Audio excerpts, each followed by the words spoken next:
I'm on my way to tell Jeffrey, Maria, and Olivia that we have our flight. Hi! Hello! Hi, guys! Yeah, we have our we have our tickets, Maria. Oh my god, yay! Are you excited? Oh, I'm so excited.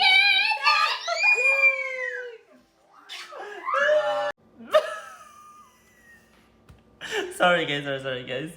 Natawa ako sa mukha ko. Pero anyway, since tulog na po yung mga mag-ama ko, so sabi ko, magagawa muna ako ng vlog at sasagutin ko muna yung isang comment na nabasa ko kanina.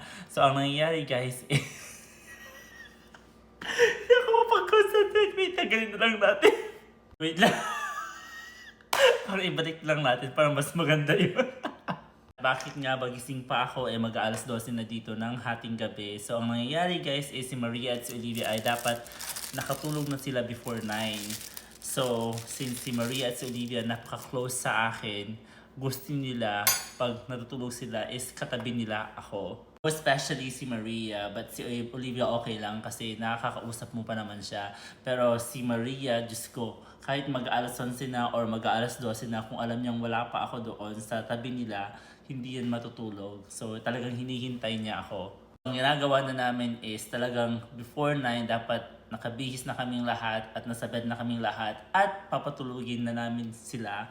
And ang katawan ko is parang, katawang lupa ko is parang nasa Pilipinas pa rin. So kaya siguro malaki yung mga eye bags ko kada umaga na nakikita ninyo kasi ganoon talaga. Wala pa yung tulog ko sa gabi is konti lang.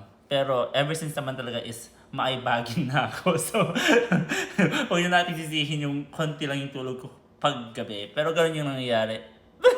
But anyways, yes guys, finally may tickets na kami pa uwi sa Pilipinas at may nagtanong kanina.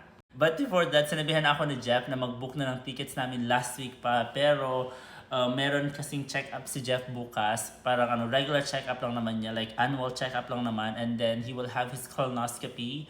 And we're waiting for his schedule. Sana ma-schedule this month para bago kami umalis, maka-colonoscopy siya.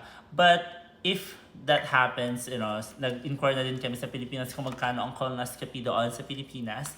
And hindi naman siya ganon ka-mahal katulad dito sa US. Okay lang din kung wala siyang schedule this month. Hindi nila ma-squeeze kasi super busy sila this month. Kung hindi man siya makapagpa-colonoscopy dito, doon na lang sa Pilipinas. Kaninang umaga, nagising ako sa napakalungkot na balita na yumaon na yung veteranong actress na si Miss Jacqueline Jose.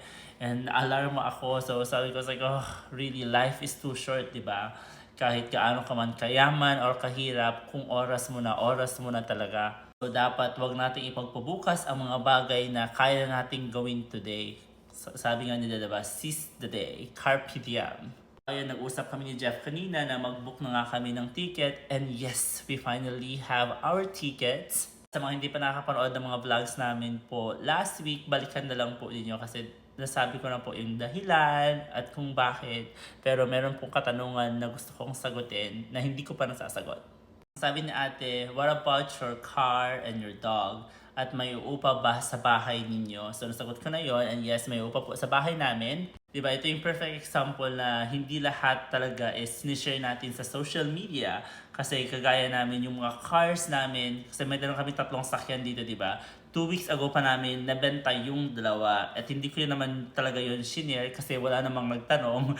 Pero ngayon since nagtanong po kayo, opo, nabenta na po namin yung 2 sakyan namin 2 weeks ago pa. Pero yung isa po namin sakyan is hindi namin siya ibebenta kasi at least meron kaming gagamitin dito sa US pagbalik namin or pagbibisita kami or just in case, di ba, hindi namin magustuhan doon sa Pilipinas or hindi magustuhan ng aking pamilya doon sa Pilipinas, meron po kaming sasakyan na babalikan at may bahay din po kaming babalikan. Kaya nga po nang sinasabi ko every time po, lahat naman po ng mga desisyon namin sa buhay is planado po namin. Hindi po kami nag-desisyon ng isang bagay na hindi po namin pinag-isipan or plinano po talaga. Sa other question mo po na what about our dog? So, unfortunately and sadly po, yung aso po namin na si Snow White po, yung una po naming baby ni Jeff, ay yung mauna po siya last year. So namatay po siya bago po kami nagbakasyon sa Pilipinas noong November until January. So yun na din yung rason na hindi na kami kumuha ng bagong aso or bagong pet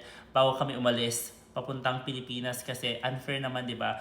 Most especially if puppy yung kinuha namin at magbabakasyon, alam namin na magbabakasyon kami the next month. So thank God, di ba, hindi kami kumuha kasi less problem na yon sa amin. And meron po kaming 7 aso sa Pilipinas. We have 7 dogs in the Philippines and they're all big. And yeah, I'm sure they will be very happy too na makita ulit kami at makakasama na namin sila finally ng matagalan. Yun lamang po, and I hope you guys have a nice day and thank you so much for your support. Love you all, guys. Bye-bye.